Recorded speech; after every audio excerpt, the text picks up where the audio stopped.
The following content is provided under a Creative Commons license. Your support will help MIT OpenCourseware continue to offer high-quality educational resources for free. To make a donation or to view additional materials from hundreds of MIT courses, visit MIT OpenCourseware at ocw.mit.edu. Today we are going to see how to use what we saw last time about partial derivatives to handle minimization or maximization problems involving functions of several variables. So before that, so remember last time we said that when we have a function, say, of two variables, x and y, then we have actually two different derivatives. Partial f, partial x, also called f sub x, is the derivative with respect to x keeping y constant.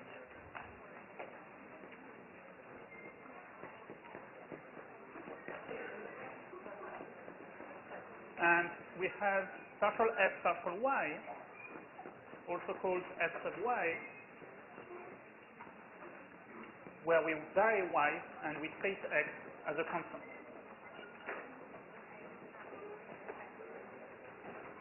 Okay? And now, one thing I didn't have time to tell you about, but hopefully you heard about in recitation yesterday, is the approximation formula that tells you what happens if you vary both x and y.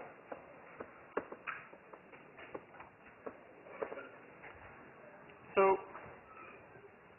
f sub x tells us what happens if we change x a little bit by some small amount delta x. F sub y tells us how f changes if we change y by a small amount delta y.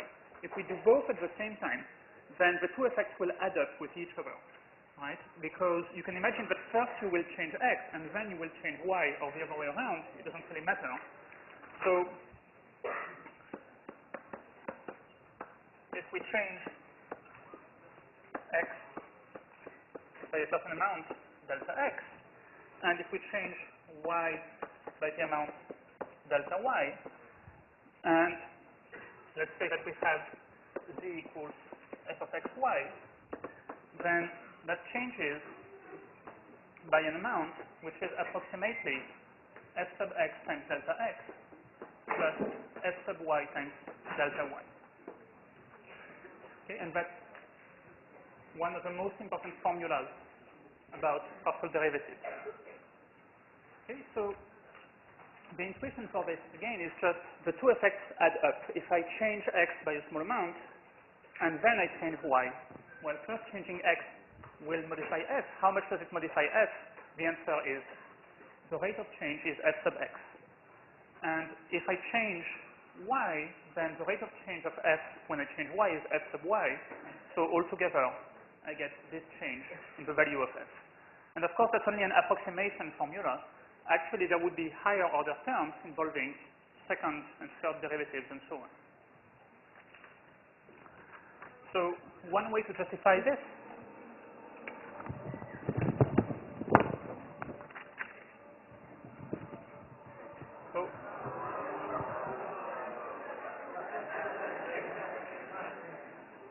sorry, I was distracted by microphone problems. Okay, so how do we justify this formula? Well, one way to think about it is in terms of tangent plane approximation.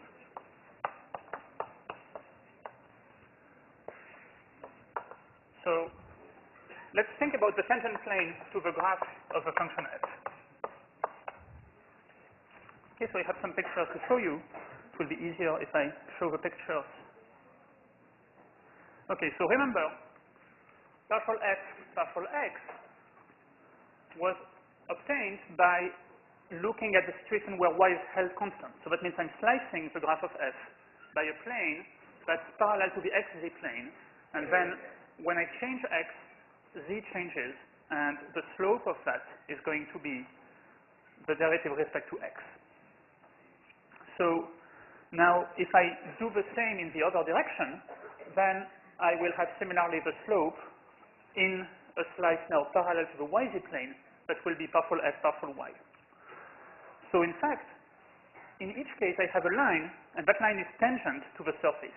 So now if I have two lines tangent to the surface, well, then together, they determine for me the tangent plane to the surface.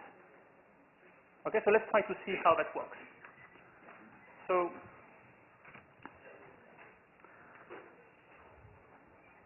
we know that f sub x and f sub y are the slopes of two tangent lines to this plane, two tangent lines to the graph. And let's write down the equations of these lines. I'm not going to write parametric equations. I'm going to write them in terms of x, y, z coordinates. So let's say that partial f over partial x at a given point is equal to a. Then that means that we have a line given by the following conditions. So I'm going to keep y constant equal to y0, and I'm going to change x. And as I change x, z will change at a rate that's equal to a. So that would be z equals z0 plus a times the change in x minus x0. Okay, that is how you would describe the line that, I guess, the one that's plotted in green here, that's the intersection with the slice parallel to the xz plane. I hold y constant equal to y0, and z is a function of x that varies with the rate of a. Okay. And now if I look similarly at the other slice, let's say that the parcel with respect to y is equal to b, then I get another line which is obtained by the fact that z now will depend on y, and the rate of change with respect to y will be b, while x is held constant equal to x0. So these two lines are both going to be in the tangent plane to the surface.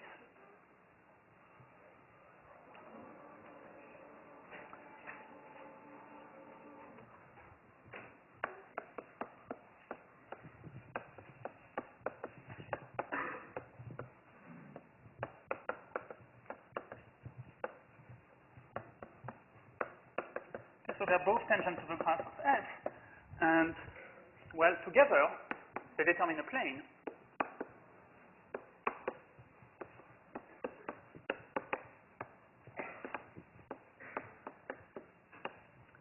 And that plane is just given by the formula z equals z0 plus a times x minus x0 plus b times y minus y0.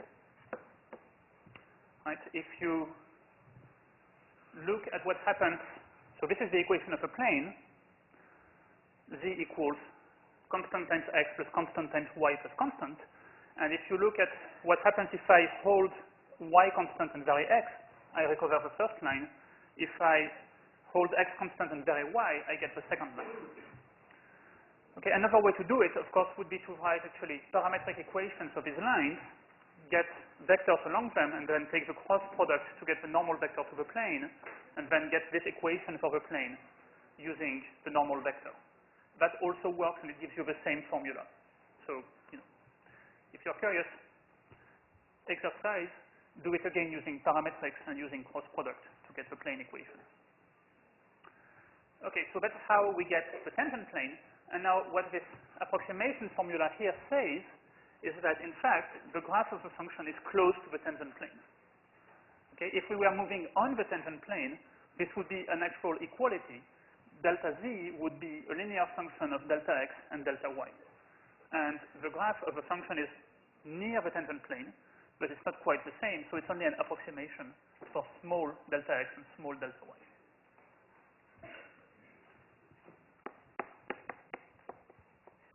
So the approximation formula says the graph of f is close to its tangent plane.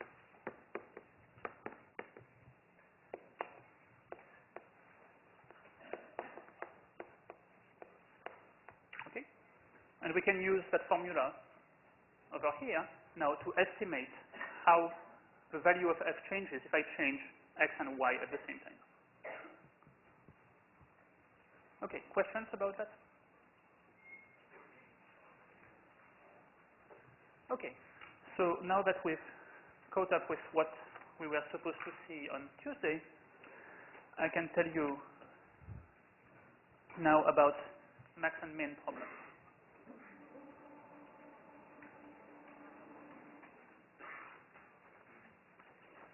So that's going to be an application of partial derivatives.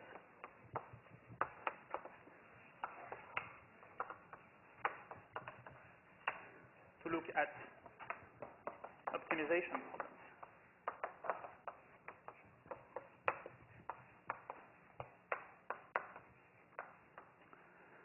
Okay, so maybe, 10 years from now, when you have a real job, your job might be to actually minimize the cost of something or maximize the profit of something or whatever. But typically, the function that you will have to, strive to minimize or maximize will depend on several variables. So if you have a function of one variable, you know that to find its minimum or its maximum, you look at the derivative and you set that equal to 0, and you try to then look at what happens to the function. So here it's going to be kind of similar, except of course we have several derivatives.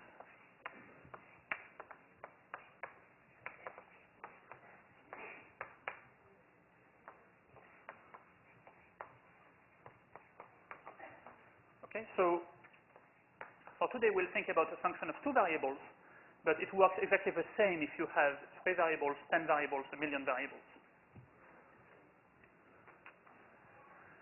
So the first observation is that so if we have a local minimum or a local maximum, then both partial derivatives,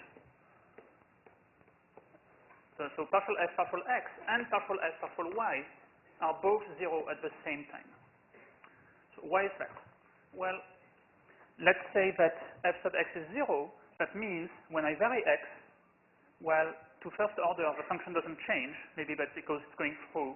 So if I look only at the slice parallel to the x-axis, then maybe I'm going through the minimum.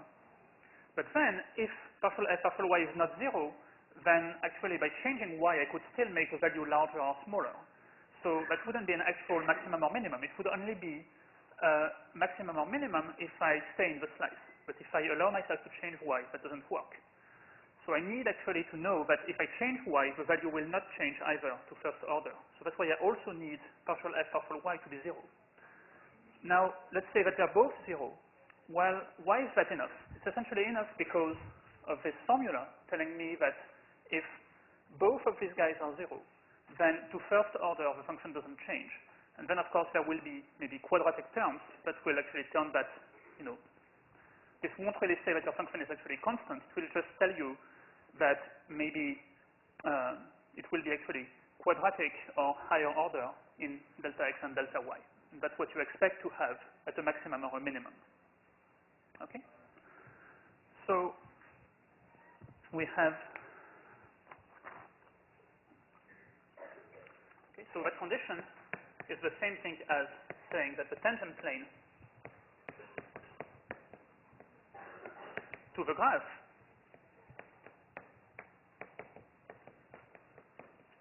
is actually going to be horizontal.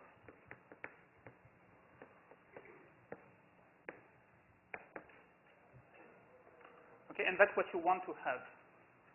Say you have a minimum. Well, see that the tangent plane at this point, at the bottom of the graph, is going to be horizontal. Okay.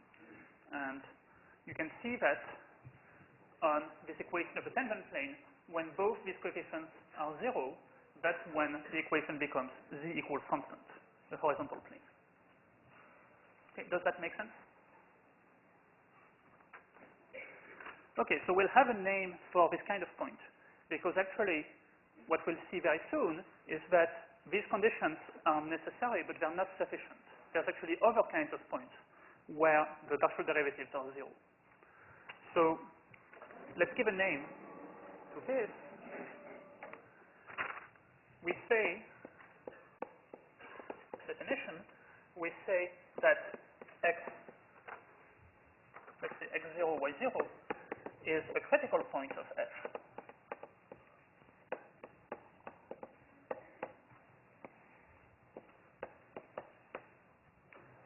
If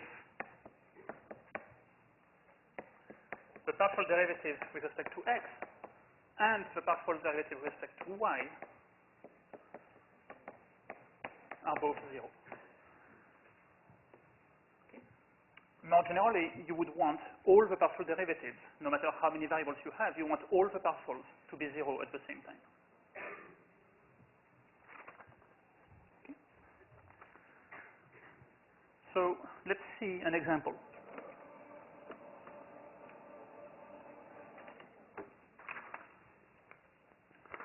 So let's say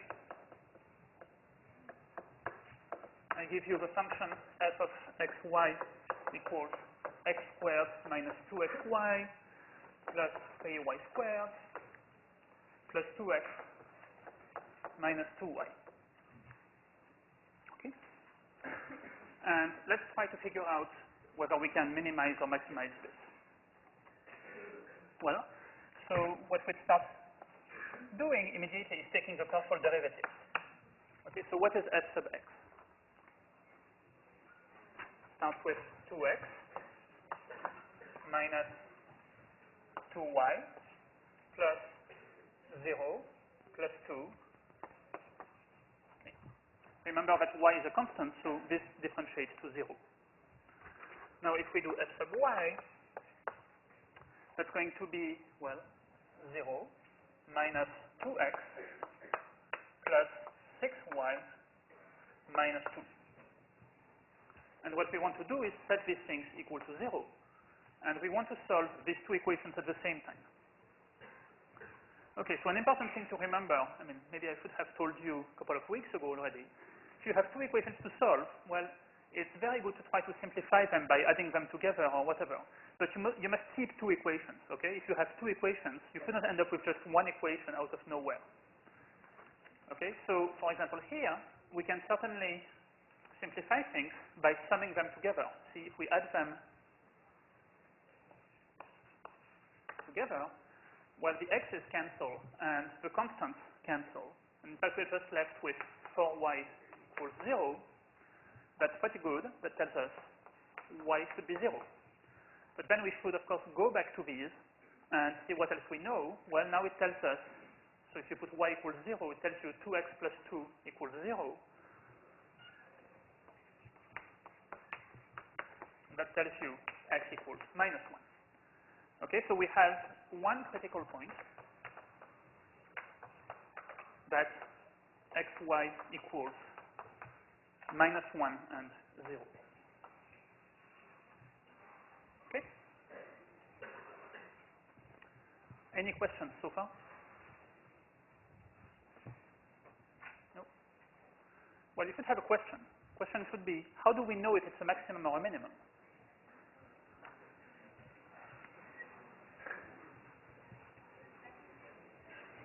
Well, yeah, so if we had a function of one variable, we would decide things based on the second derivative. And in fact, we'll see tomorrow how to do things based on the second derivative. But that's kind of tricky because there's a lot of second derivatives. I mean, we already have two first derivatives. You can imagine that if you keep taking partials, you may end up with, you know, more and more. So we'll have to figure out carefully what the condition should be. So we'll do that tomorrow. For now, let's just try to look a bit at, you know, how do we understand these things by hand. So,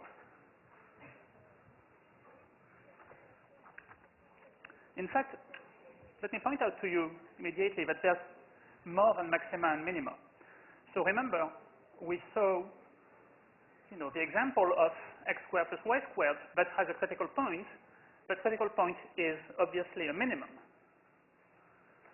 And And of course, it could be a local minimum because it could be that, if you have a more complicated function, there's indeed a minimum here, but then elsewhere, the function drops to a lower value. So we call that just a local minimum to say that it's a minimum if you stick to values that are close enough to that point. Of course, you also have a local maximum. Well, I didn't plot it, but it's easy to plot. Okay? That's a local maximum. But there's a third example of critical point, and that's a saddle point. Okay? So the saddle point is a new phenomenon that you don't really see in the single variable calculus. It's a critical point that's neither a minimum nor a maximum, because depending on which direction you look in, it's either one or the other. So here, see the point in the middle at the origin is a saddle point. Just, if you look at the tangent plane to this graph, you'll see that it's actually horizontal at the origin. You have this mountain pass, at the mountain pass, the ground is horizontal. But depending on in which direction you go up or down. So we say that the point is a saddle point if it's neither a minimum nor a maximum. Okay, so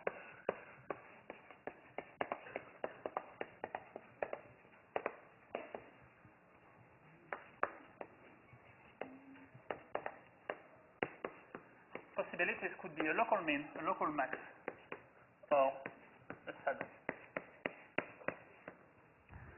Okay, so tomorrow we'll see how to decide which one it is in general using second derivatives. For this time, let's just try to do it, by hand. So I just want to observe. In fact, I can try to, these examples that I have here, they're x squared plus y squared minus x squared. Their sums or differences of squares. And if we know that we can put things as a sum of squares, for example, will be done. So let's try to express this maybe as the square of something. Well, so the main problem is this 2xy. But observe, we know something that starts with x squared minus 2xy that is actually the square of something else. Right? It would be x squared minus 2xy, well, plus y squared, not plus 3y squared. So let's try to do that. So we're going to complete the square.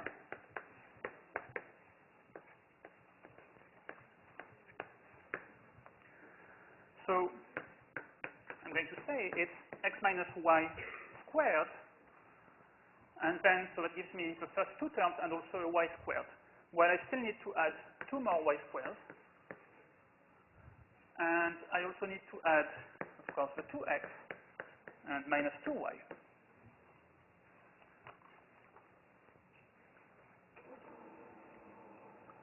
It's simpler, it's still not simple enough for my taste. I can actually do better. See, now so this guy looks like a sum of squares, but here I have this extra stuff. But 2x minus 2y, well, that's twice x minus y. It looks like maybe we can modify this and make this into another square.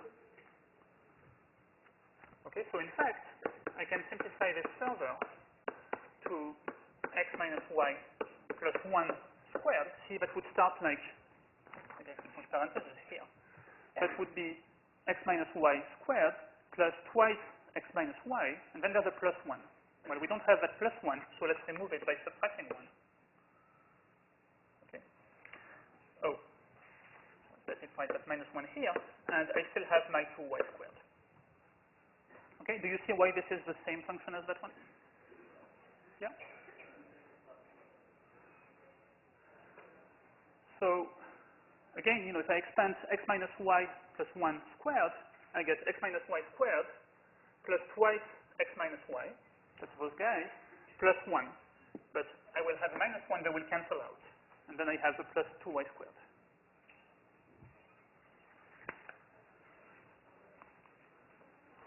Okay, so now what I know, see, this is a sum of 2 squares minus 1. And this critical point, xy equals minus 1, 0, that's exactly when this is 0 and that is 0. So that's the smallest value. This is always greater or equal to 0, same with that one. So that's always at least -1, and -1 happens to be the value at the critical point. So it's a minimum. Okay? Now, of course, here I was very lucky. I mean, in general, I couldn't expect things to simplify that much. In fact, I cheated. I started from that, I expanded, and then that's how I got my example. Okay? So the general method will be a bit different, but you will see it will actually also involve completing squares, just there's more to it than what we've seen. Okay, so we'll come back to this tomorrow.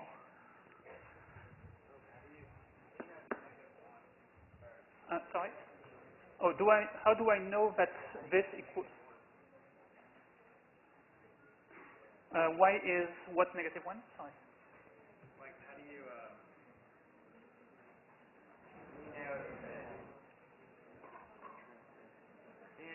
that whole function is greater? How do I know that that whole function is greater or equal to -1? Well, I wrote f of xy as something squared plus 2y squared minus 1. Okay? This squared is always a positive number, or non-negative. Right? It's a square. The square of something is always non-negative. Similarly, y squared is also always non-negative. So if you add something that's at least 0 plus something that's at least 0, and you subtract 1, you get always at least -1. And in fact, the only way that you can get -1 is if both of these guys are 0 at the same time. Okay? So that's how I get my minimum. So more about this tomorrow.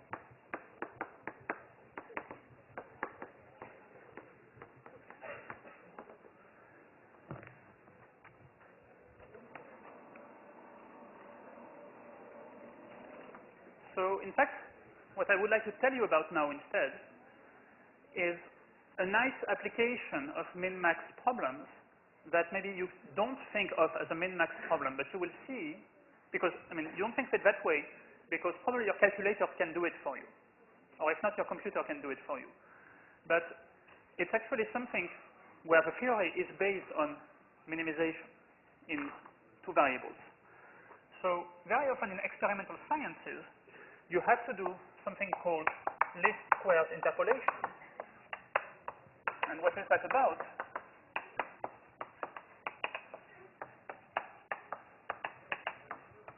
Well, it's the idea that maybe you do some experiments and, you record some data. So you have some data X and some other data Y. And I don't know, maybe, for example, X is, maybe you're measuring frogs and you're trying to measure how big the frog leg is compared to the eyes of the frog or whatever, or, trying to measure something. And, if you're doing chemistry, then it could be, how much you put of some reactants and the output, how much of the output product that you wanted to synthesize is generated. All sorts of things. Make up your own example. But so, you measure basically for various values of X, what the value of Y ends up being. And then, you would like to claim, oh, well, these points are kind of aligned. I mean, of course, to a mathematician, they're not aligned, but to an experimental scientist, that's evidence that there's a relation between the two. And so you want to claim, and, in your paper, you will actually draw a nice little line like that. See, these two functions depend linearly on each other. Okay? So the question is, how do we come up with that nice line that passes smack in the middle of the points? So the question is, given experimental data,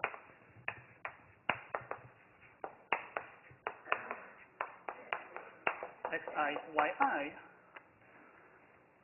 so maybe I should actually be more precise. So you're given some experimental data. You have, data points x1, y1, x2, y2, and so on, xn, yn. The question would be, find the best fit line of the form y equals ax plus b that somehow approximates very well this data. So you can also use that, by the way, to predict various things. For example, if you look at your new homework, actually the first problem asks you to predict how many iPods will be on this planet in 10 years. Okay? Looking at past sales and how they behave. One thing, by the way, before you lose all the money you don't have yet, you cannot use that to predict the stock market. Okay? So don't try to use that to make money. It doesn't work.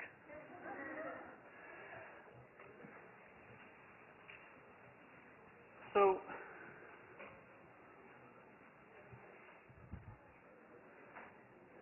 one tricky thing here that I want to draw your attention to is what are the unknowns here? So the natural answer would be to say, well, the unknowns are x and y. That's not actually the case. Okay? We are not trying to solve for some x and y. I mean, we have some values given to us, and when we are looking for that line, we don't really care about a particular value of x. What we care about is actually these coefficients a and b that will tell us what the relation is between x and y. So in fact, we are trying to solve for a and b that will give us the nicest possible line for these points. Okay, so the unknowns in our equations will have to be a and b, not x and y.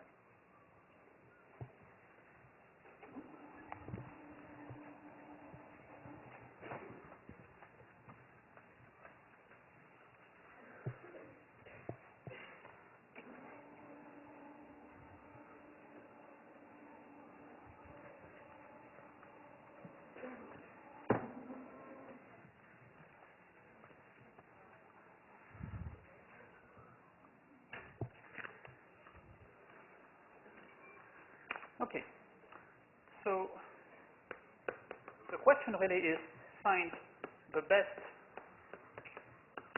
a and b. And of course, we have to decide what we mean by best. So best will mean that we minimize some function of a and b that measures the total error that we are making when we are choosing this line compared to the experimental data. So maybe roughly speaking, it should measure how far these points are from the line. But now there's various ways to do it, and some of them are, I mean, they're all actually, a lot of them are valid. They give you different answers. You have to decide what it is that you prefer. So for example, you could measure the distance to the line, by projecting perpendicularly. Or you could measure instead the difference between, for a given value of x, the difference between the experimental value of y and the predicted one. And that's often more relevant because, these guys are actually maybe expressed in different units. They're not the same type of quantity. So you can't actually combine them arbitrarily. But anyway, so the convention is usually we measure distance in this way. Next, you could try to minimize the largest distance. Say we look at where's the largest error and we make that the smallest possible. The drawback of doing that is experimentally, very often you have one data point that's not good because maybe you fell asleep in front of the experiment and so you didn't measure the right thing. So you tend to want to not give too much importance to some data point that's far away from the others. So maybe instead you want to measure the average distance. Or maybe you want to actually give more weight to things that are further away, and then you don't want to do the distance, but the square of the distance. So there's various possible answers, but one of them gives us actually a particularly nice formula for a and b, and so that's why it's the universally used one. Okay, and so here it says least squares. So that's because we'll measure actually the sum of the squares of the errors. And why do we do that? Well, part of it is because actually it looks good. I mean, when you see these plots in scientific papers, they really look like the line is indeed the ideal line. And the second reason is because actually the minimization problem that we will get is particularly simple, well posed, and it's easy to solve. So we'll have a nice formula for the best A and the best B. So, you know, if you have a method that's simple and gives you a good answer, then that's probably the good one. So, okay, so we have to define best. And here it's in the sense of minimizing the total square error.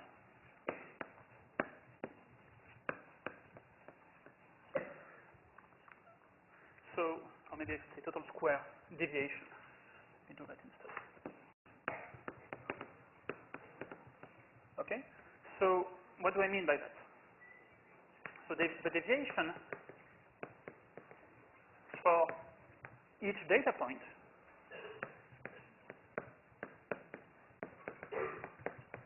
is the difference between what you have measured and what you are predicting by your model. Okay, so that's the difference between yi and axi plus b. Okay. So now, what we'll do is we'll try to minimize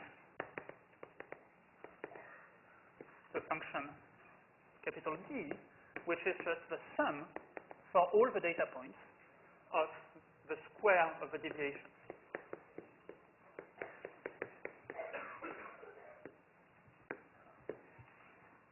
Okay, so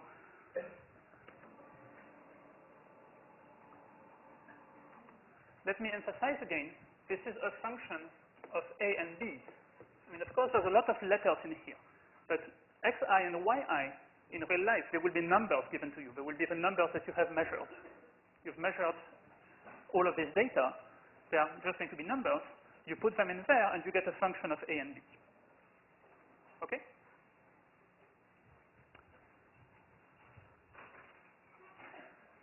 Any questions?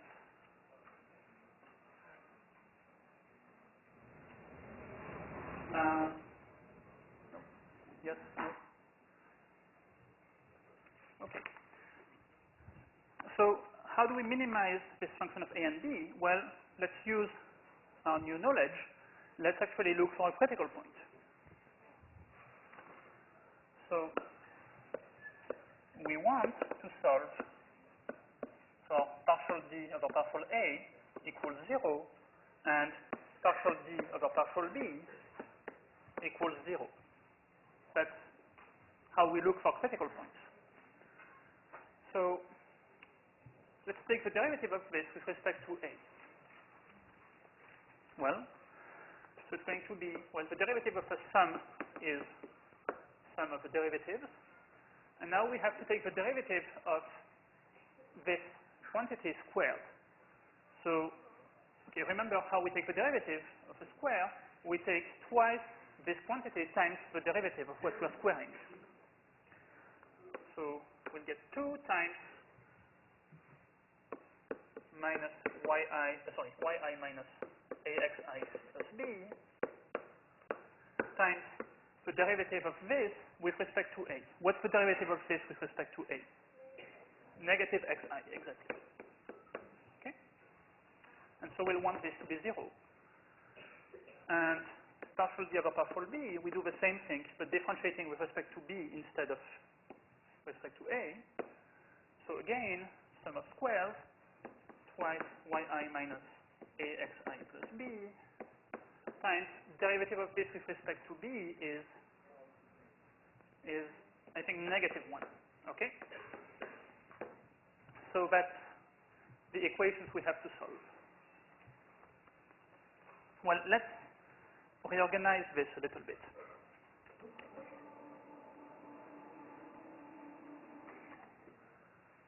So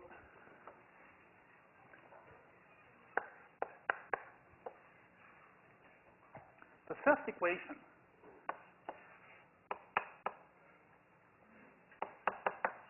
see there's A's and there's B's in these equations.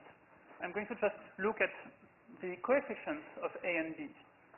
If you have good eyes, you can see probably that these are actually linear equations in A and B. Also, there's a lot of clutter with all these X's and Y's all over the place. Okay, so let's actually try to expand things and make that more apparent. So, first thing I will do is I will actually get rid of these factors of 2 that are just, not very important. I can simplify things by 2. And next, I'm going to look at the coefficient of A. Well, I will get basically A times xi squared. Well, let me just do it, and then it should be clear. So I claim when we simplify this, we get xi squared times A plus xi times B minus xi yi.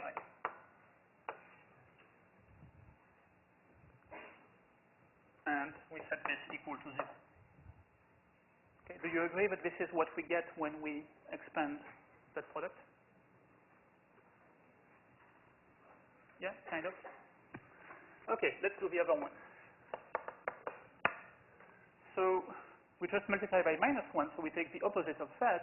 It will be axi plus b. I will write that as xia plus b minus yi.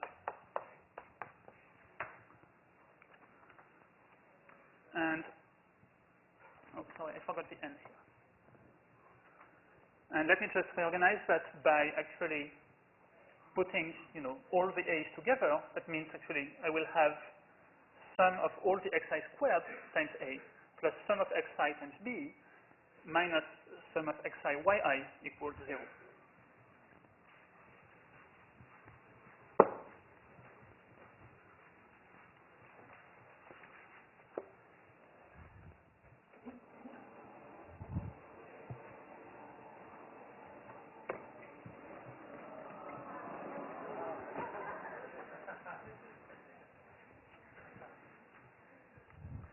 So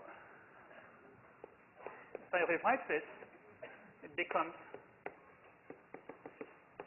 sum of xi squared times a plus sum of the xi times b minus 1. Let me move the other guys to the other side, equals sum of xi yi. And that one becomes sum of xi times a plus how many b's do I get from this one? Well, I get 1 for each data point. When I sum them together, I will get n. Very good. So n times b equals sum of yi. Okay, now these quantities, they look scary, but they're actually just numbers, right? For example, for this one, you look at all your data points. For each of them, you take the value of x, and you just sum all these numbers together. So what you get actually is a linear system in A and B. A 2x2 linear system.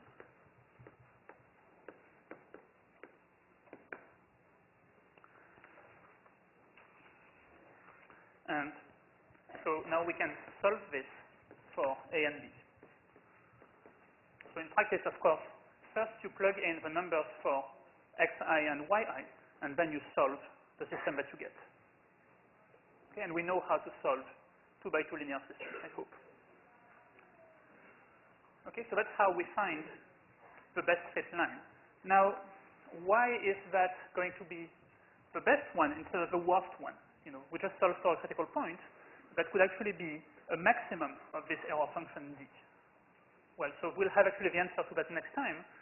But trust me, if you really want to go through the second derivative test that we'll see tomorrow and apply it in this case, it's quite hard to check, but you can see it's actually a minimum. So I'll just say,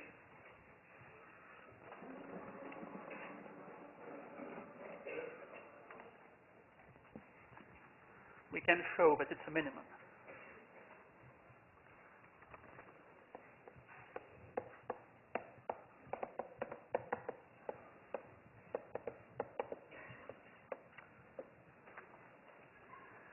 Okay? Now, even for the linear case is the one that we're the most familiar with. Least squares interpolation actually works in much more general settings. Okay?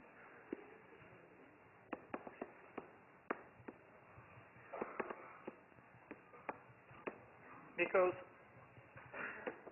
instead of fitting for the best line, if you think that there's a different kind of relation, then maybe you can fit, in using a different kind of formula. So let me actually illustrate that with an example. So I don't know if you're familiar with Moore's law. It's something that's supposed to tell you how quickly, basically, computer chips become smarter, faster and faster over time. It's a law that says things about the number of transistors that you can fit onto a computer chip. So here I have some data about, why is it, okay. So,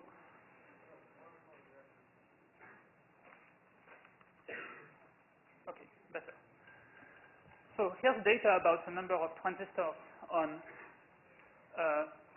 standard PC processor as a function of time. And, well, if you try to do the best line fit, well, you'll see quickly that it doesn't seem to follow a linear trend. Okay. On the other hand, if you plot the diagram in a log scale, so the log of the number of transistors as a function of time, then you get a much better line. Okay. And so, in fact, that means that you had an exponential relation between the number of transistors and time. And so actually that's what Moore's law says. It says that the number of transistors on a chip doubles so depending on the version, every 18 months or every 2 years. They keep changing the statement. But, so how do we find that best exponential fit?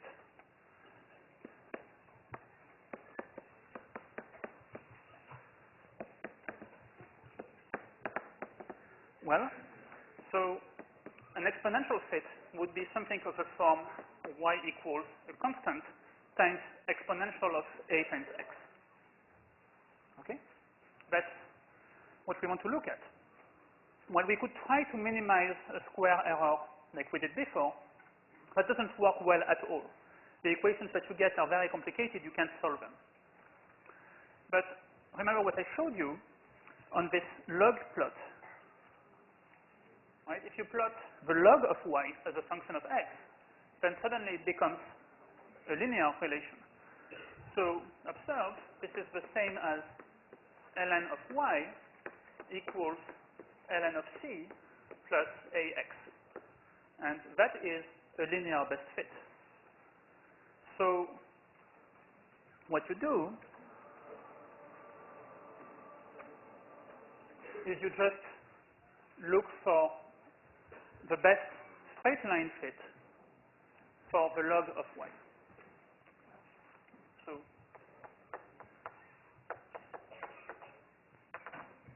that's something we already know. But you can also do other examples. For example, let's say that we have something more complicated. Let's say that we have actually a quadratic law.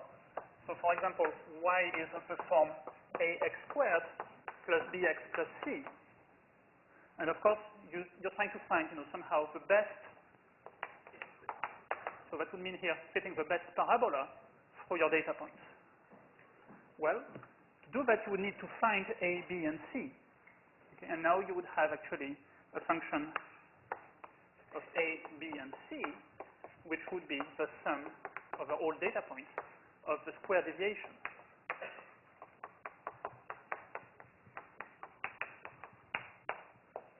And if you try to solve for critical points, so now you will have 3 equations involving a, b, and c, and in fact you will find a 3x3 linear system, and it works just the same way, just you have a little bit more data.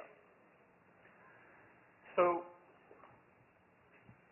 basically, you see that these best fit problems are an example of, minimization problem that maybe you didn't expect to see minimization problems come in. But that's really the way to handle these questions. Okay, so tomorrow we'll go back to the question of how do we decide whether it's a minimum or a maximum, and we'll continue exploring concepts of several variables.